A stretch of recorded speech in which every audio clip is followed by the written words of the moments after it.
berharga dirinya. Tapi kalau perempuan tidak punya rasa malu, joget-joget depan kamera dengan jilbabnya, dengan cadarnya, dia tidak lebih hina daripada debu yang berterbangan, saudara-saudara.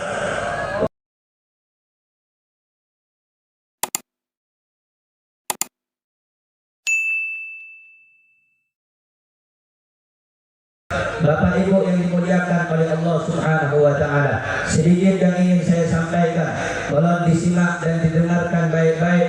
Mudah-mudahan bisa kita amalkan dalam kehidupan kita. Amin ya rabbal alamin. Hadirin hadirat, segala puja dan puji syukur milik Allah Subhanahu wa Ta'ala. Pada malam hari yang mulia ini, Allah Subhanahu wa Ta'ala memberikan karunia untuk kita semuanya. Allah dudukkan kita di tempat yang mulia, di tempat yang baik, di tempat yang agung, untuk mengagungkan nama Allah. Di tempat yang baik Allah takdirkan kita datang untuk saudara-saudara memuliakan namanya, mengagungkan namanya, membesarkan namanya. Saudara-saudara, tiada tempat di alam dunia yang lebih baik daripada perkumpulan yang di dalamnya mengingat zikrullah, diajak mengingat Allah. Dan tiada tempat di alam dunia yang lebih baik daripada tempat seperti ini yang di dalamnya diajak membaca salawat kepada Nabi besar Muhammad sallallahu alaihi wa alihi wasallam. Karenanya di dalam kita Syekh Yusuf bin Ismail An-Nabhani, beliau mengatakan, qala Rasulullah sallallahu alaihi wasallam, zayyinu majalisakum bis-salati alayya fa inna salatakum nurun lakum yaumal qiyamah. Hiasilah majlis-majlis kalian, hiasilah tempat-tempat acara kalian, hiasilah rumah-rumah kalian, hiasilah tempat-tempat kalian dengan apa? Dengan membaca salawat kepadaku, kata Nabi Muhammad. Fa inna salatakum alayya, karena sesungguhnya salawat yang kamu baca, salawat yang kamu teriakkan, salawat yang kamu ucapkan, nurun lakum yaumal qiyamah, akan menjadi cahaya nanti di hari kiamat. Saudara-saudara, semakin banyak engkau membuat acara, semakin banyak engkau jadikan rumahmu, tempat tinggalmu, halaman-halaman rumahmu dengan membaca salawat kepada Nabi Muhammad sallallahu alaihi wasallam, tempat itu dan juga anda yang membacanya akan menjadi cahaya salawat itu nanti di hadapan Allah Subhanahu wa Ta'ala. Karenanya saudara-saudara, tiada majlis yang lebih mulia, tiada perkumpulan yang lebih mulia, tiada pertemuan yang lebih agung melebihi pertemuan seperti malam hari yang mulia ini dalam keadaan membaca salawat kepada baginda Nabi besar Muhammad.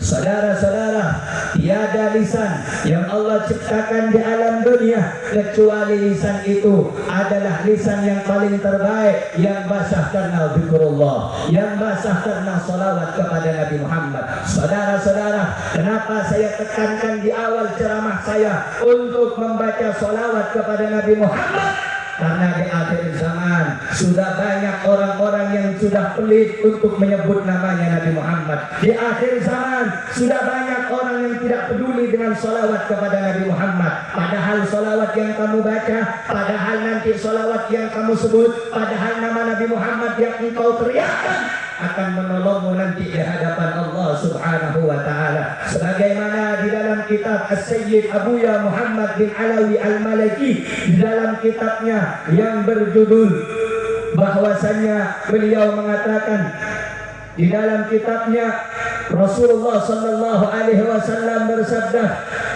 aulan nasi bi yaumal qiyamati aktsarhum alayya shalah.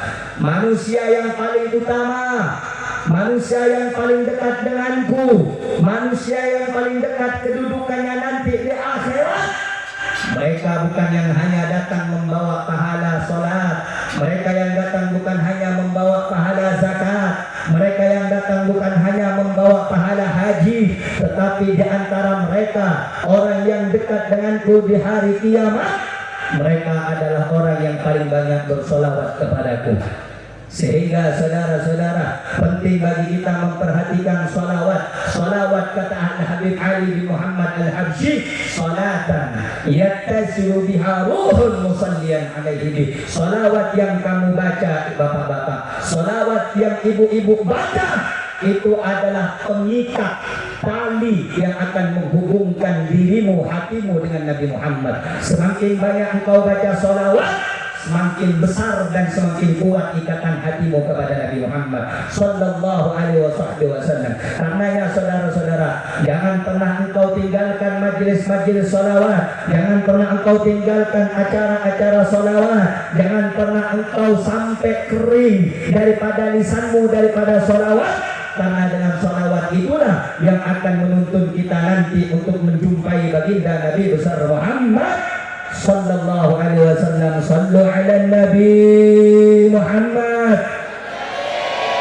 Hadirin hadirat Bapak Ibu yang dimuliakan oleh Allah Subhanahu wa taala, sedikit ingin saya sampaikan juga bagaimana manfaat hikmah sholawat sebelum kita berbicara tentang pernikahan, karena ada hubungan antara sholawat dan pernikahan, saudara-saudara, yang mana keduanya adalah ikatan supaya kita bisa mengikuti daripada kecintaan kita kepada Nabi Muhammad sallallahu alaihi wasallam. Di dalam kitab Mukasyafatul Qulub, Al-Imam Hujjatul Islam wa Barakatul Anam, Abu Hamid Muhammad bin Muhammad Al-Ghazali, beliau mengatakan dalam kitab Mukasyafatul Qulub, salamatul insan fi qillatit ta'am, selamatnya manusia saudara-saudara dengan sedikitnya makan. Kalau kita pengen badannya menjadi badan yang sehat, kurangi makan. Wa salamatul lisan fi hifdzil lisan, selamatnya lisan ini dengan sedikitnya kita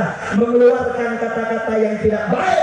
Wa salamatur ruh fi qillatil atham, dan selamatnya ruh saudara-saudara bisa selamat dengan sedikitnya maksiat, bisa selamat dengan sedikitnya perbuatan dosa. Dan wasalamatul qalbi bisalati ala khairil anam, dan keselamatan hati bisa didapat dengan memperbanyak sholawat kepada Nabi Muhammad sallallahu alaihi wasallam. Karenanya saudara-saudara, saya ingatkan untuk diri saya dan kepada anda, ini akhir zaman, sudah hidup di penghujung zaman kita ini saudara-saudara. Sudah sedikit sekali orang yang mau mengikuti Rasulullah, dan sedikit sekali di antara mereka yang senang akan acara yang di dalamnya ada maulid dan sholawat kepada Nabi Muhammad. Maka beruntung, berterima kasih kepada Allah, bersyukur kepada Allah, yang mana pada malam hari ini lisan-lisan anda, mulut-mulut anda diajak semuanya untuk bertasbih kepada Allah dan bersalawat kepada baginda Nabi besar Muhammad sallallahu alaihi wasallam. Mudah-mudahan ini menjadi sebab kelak kita menjadi hamba dan umat yang dekat dengan Nabi Muhammad di akhirat.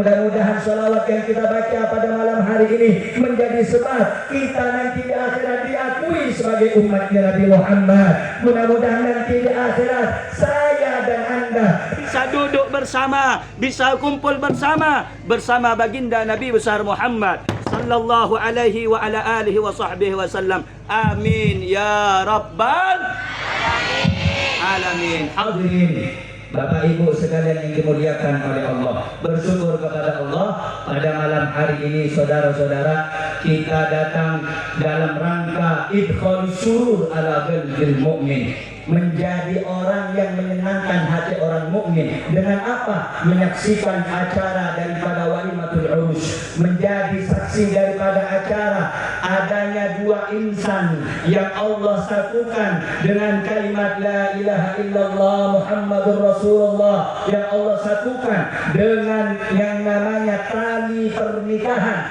yang mana diawali dengan syariat-syariat yang diajarkan oleh baginda Nabi besar Muhammad sallallahu alaihi wa alihi wasallam. Allah Subhanahu wa taala berfirman di dalam Al-Qur'an, "Wa min ayatihi an khalaqalakum min anfusikum azwaja wa ja'ala bainakum mawaddatan wa rahmah litaskunu ilaiha wa ja'ala bainakum mawaddatan wa rahmah inna fi dzalika laayatin liqaumin yatafakkarun." Shadaqallahul azim. Wa min ayatihi, di antara tanda-tanda kebesaran Allah, Allah menciptakan ciptakan saudara-saudara pasangan untuk kalian semua. Yang perempuan pasangannya laki-laki, yang laki-laki pasangannya perempuan. Saudara-saudara, saya ingin luruskan, saya ingin sampaikan, ini akhir zaman banyak orang-orang menyalahi aturan manusia, menyalahi aturan Allah Subhanahu wa taala. Kudratnya saudara-saudara, pantasnya perempuan itu pasangannya laki-laki. Pantas dan kudratnya laki-laki itu pasangannya perempuan. Ini akhir zaman sudah melenceng dari syariat. Ini akhir zaman sudah melenceng daripada agama. Yang mana Allah ciptakan kita ini punya pasangan, saudara-saudara. Ada siang, ada ada bumi, ada ada daratan, ada laut. Akhirnya ini zaman sudah keluar daripada norma dan nilai agama. Mereka menyukai pasangan bukan dari perempuan yang laki-laki. Yang perempuan tidak menyukai pasangan yang laki-laki. Yang perempuan ini akhir zaman suka dengan perempuan. Yang laki-laki suka dengan laki-laki. Akhirnya mereka disebut homo atau seperti kaumnya Nabi Lut. Saudara-saudara, di dalam beberapa keterangan disebutkan bahwa barang siapa yang mengamalkan man amila amala qaumi Lut, siapa orang yang mengamalkan perbuatan kaum Nabi Lut, saudara-saudara, hendaknya mereka faktulu, bunuh saudara-saudara, al-fa'il wal maf'ul bih, orang yang menjadi sasaran dan juga orang yang melakukannya. Karena itu saudara-saudara, di antara kebesaran Allah ini sudah nikmat, di antara kebesaran Allah ini sudah menjadi nyata bahwasanya Allah ciptakan kita ini berpasang-pasangan, yang laki-laki pasangannya perempuan. Untuk apa tujuannya? Allah ciptakan laki dan perempuan, perempuan dan laki-laki. Untuk apa? Litaskunu ilaiha.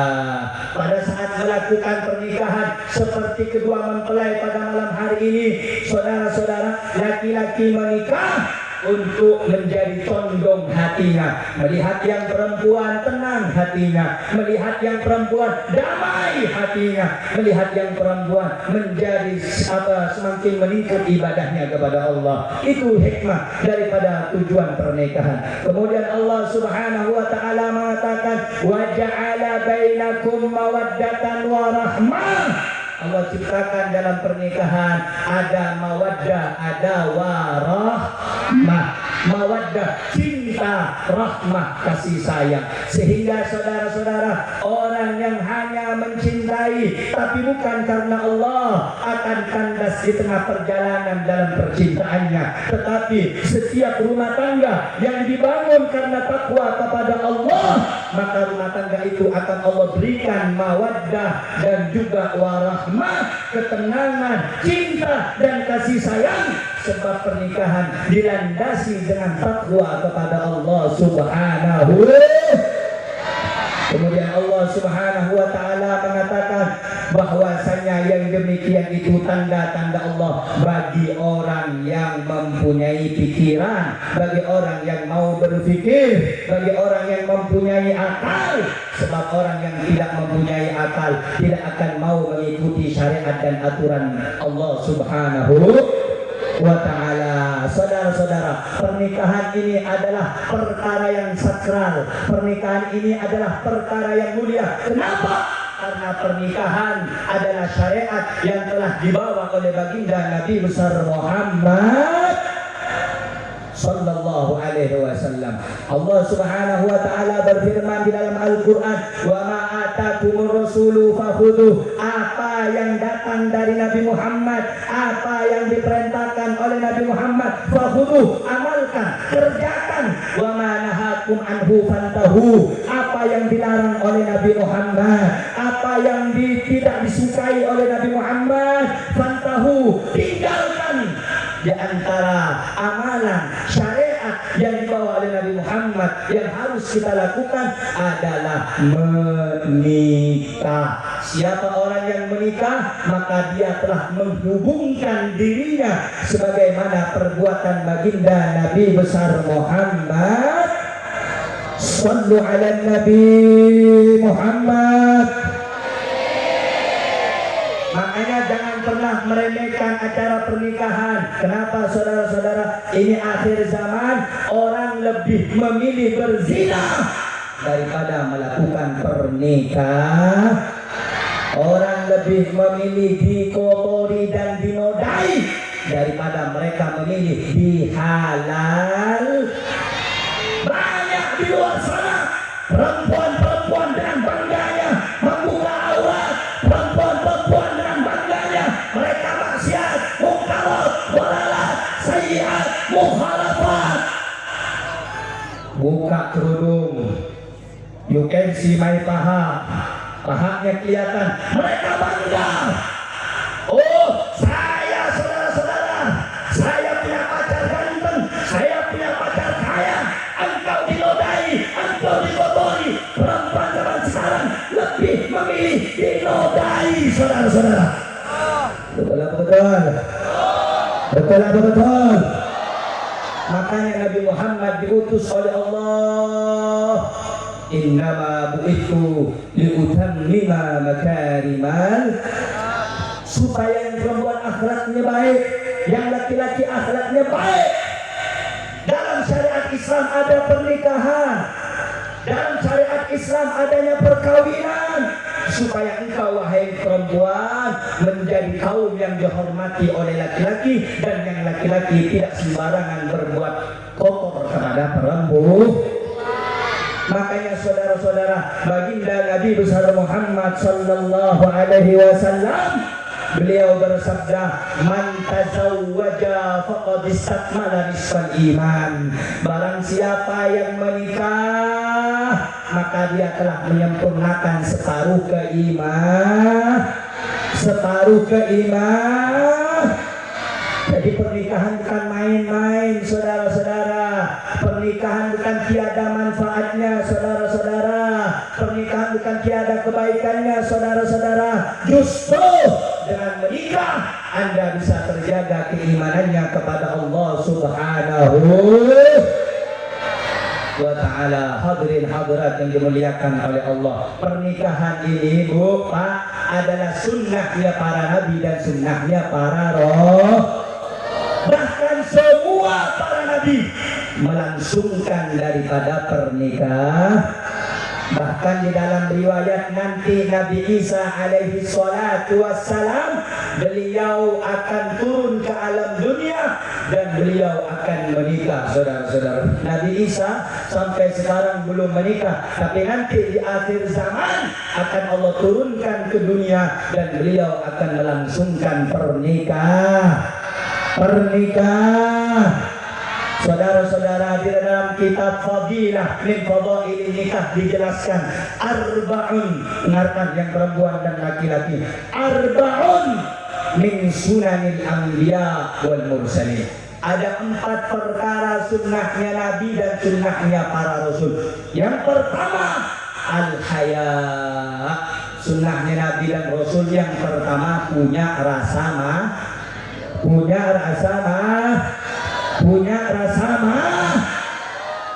Terlebih lagi perempuan, saya ingatkan, Anda ini berharga kalau Anda punya rasa malu. Perempuan ini semakin mulia kalau punya rasa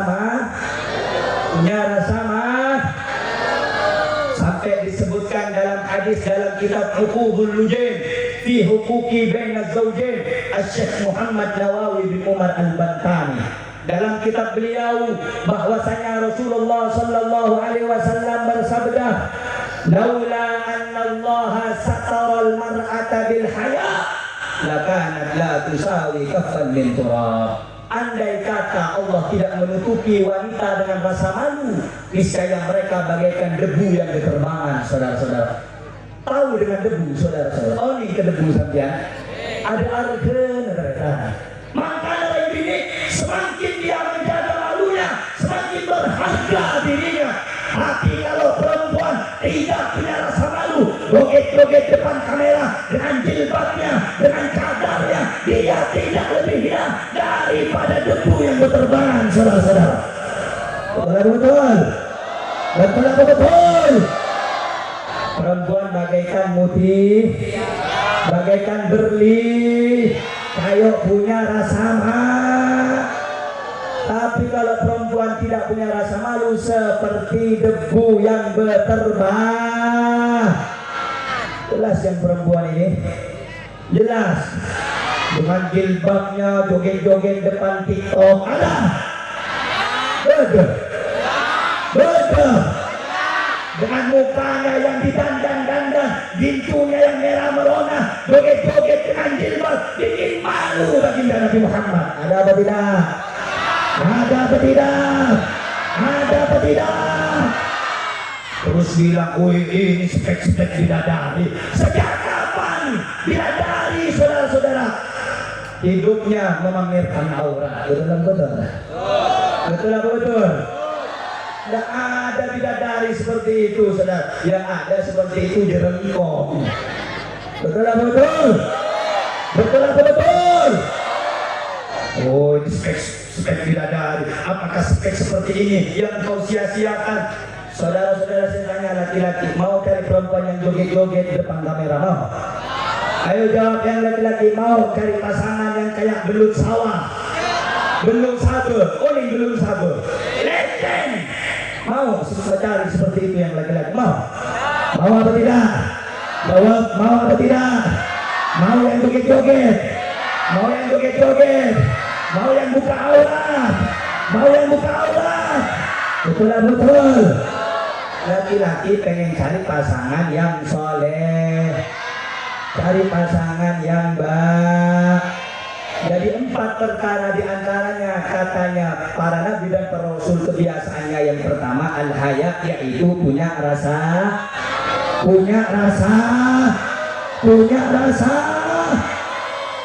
Yang kedua wat-ta'attur. Nabi dan para rasul itu kebiasaan sunnahnya adalah suka memakai wangi-wangi, pakai minyak wah, datang ke majlis pakai minyak wah, datang ke acara pakai minyak wah, melaksanakan sholat pakai minyak wah. Itu adalah sunnah para nabi. Yang ketiga wasiwaku, pakai sih.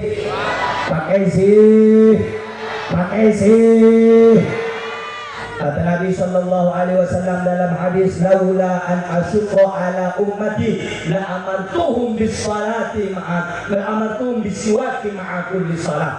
Andaikan tidak memberatkan umatku, aku perintahkan mereka untuk bersiwak setiap kali melaksanakan sholat. Setiap sholat sunnah pakai rak'atani bisiwak khairun min 70 rak'atan bi ghairi siwak. 2 rakaat bu, angkui siwak. Tahu siwak bu? Apa siwaknya? Bagaimana lagi kaju apa? Siwak dari kayu arok. Ada kayunya, bagaimana buat rambutan. Lo pedih hadirin. Bagi memang betang khusus. Walaupun dalam kitab-kitab fikih, walaupun angkui kain sekasar, kalau dipakai untuk menggunakan siwak sudah sah atau cukup, saudara-saudara. Pakai kayu pun sah, cukup, saudara. Tapi bukan itu yang dimaksud. Batangnya ada, batang kayu 2 rakaat orang yang pakai siwak dalam keadaan sholat lebih baik daripada 70 rakaat yang tidak pakai Itu sunnahna. Yang keempat sunnahnya Nabi wan nikah, yaitu melaksanakan pernikahan. Maka sunnah, saudara-saudara, orang yang sudah mampu untuk menikah. Rasulullah sallallahu alaihi wasallam dalam hadisnya, beliau bersabda, ya ma'syarasy syabab, anak-anak muda, man istata'a minkumul ba'a falyatazawwaj. Kalau di antara kamu sudah mampu menikah, dalam keterangan ulama yang lain, saudara-saudara, ba'ah itu sudah mampu berjima. Zawat akabin muntah mampu agak oh di mulai dari acara kan habis yang penting bisa noceng suara kabin lah sambil tengok dulu bisa dia ala kau lagi noceng pada bengkoceng paham cuan jen ngalak-ngalak noceng pada bengkok perhatikan nafkahnya kamu sudah mampu cari nafkah sudah mampu mendidik anak istrimu falyatazawwaj baru menikah. Faman lam yastati kata Nabi Muhammad kalau orang yang tidak mampu nikah tidak punya ongkos dia belum siap untuk menikah fa alaihi bisawm fa innahu lahu wija hendaknya orang yang tidak mampu menikah hendaknya dia berpuasa. Soal hadirin Seta andi rezeki, seta andi kemampuan akabin. Mun tidak mampu bakon apa? Fa innahu lahu wija. Karena dengan berpuasa itu adalah perisai benteng yang akan menjaga kita.